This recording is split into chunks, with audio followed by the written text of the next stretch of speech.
சம்பா குருணை அரிசியை வச்சு நம்ம பொங்கல் செய்யலாம். அதுக்கு வந்து ஒரு பாத்திரத்தில் தண்ணியை சூடாக எடுத்துக்கிட்டு நல்லா கொதிக்க வச்சு அதில் அரிசியையும் பாசி பருப்பையும் போட்டு நல்லா வேக வைக்கணும். நல்லா கொலைய வர்ற மாதிரி நம்ம வேக வைக்க வேண்டியதுதான்.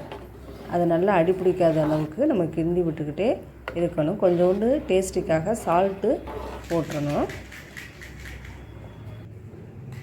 அதுக்கப்புறம் 2 ஸ்பூன் நெய் ஊற்றி நல்லா கிளறி விட்டுக்கிட்டே இருக்கணும். கீழே அடி பிடிக்காதவாறு நம்ம வந்து அதை கிளறி விட்டுக்கிட்டே இருக்கணும். நம்ம டிஃப்ரெண்ட்டாக தோசை இட்லிக்கு பதிலாக இந்த மாதிரி நம்ம பொங்கல் வந்து குழந்தைங்களுக்கு கொடுக்குறது ரொம்ப நல்லது. திரும்ப ஒரு சட்டியில் நெய்யை காய வச்சுட்டு அதில் முந்திரி பருப்பு போட்டு ஃப்ரை பண்ணி அதை அந்த பொங்கலில் வந்து நம்ம மேலே தாளித்து ஊற்ற வேணும். பொங்கல் ரெடி. அதுக்கு வந்து டேஸ்ட்டுக்கு நம்ம ஊற்றி சாப்பிட்றதுக்கு சாம்பார், தேங்காய் சட்னி அதை வச்சு குழந்தைங்களுக்கு கொடுத்தேன். ரொம்ப விரும்பி சாப்பிட்டாங்க அந்த உணவை.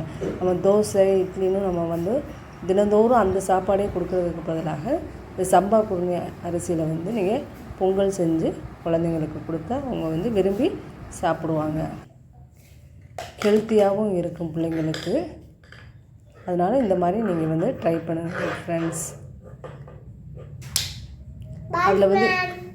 அதில் வந்து இனிப்பு போட்டு செஞ்சு கொடுத்தாலும் அந்த பொங்கல் வந்து டேஸ்ட்டாக தான், ஸ்வீட் பொங்கல் மாதிரி அதுவும் டேஸ்ட்டாக தான் இருக்குது.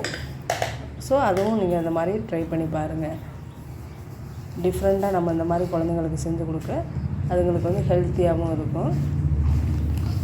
ரொம்ப டேஸ்ட்டாகவும் விரும்பி நம்ம குழந்தைங்க வந்து சாப்பிடுவாங்க. தேங்காய் சட்னி காம்பினேஷன் ரொம்பவே நல்லா அந்த பொங்கலுக்கு வந்து டேஸ்டியாக இருக்குது. அந்த சம்பா குருணையில் வந்து நம்ம வந்து உப்புமா கூட செஞ்சு சாப்பிட்டாலும் அதுவும் நல்ல டேஸ்ட்டாக தான் இருக்குது. இன்னும் வர்ற நாட்களில் அந்த மாதிரி ஒரு வீடியோ வந்து நான் செஞ்சு போடுறேன். Follow my channel friends. Thank you for watch.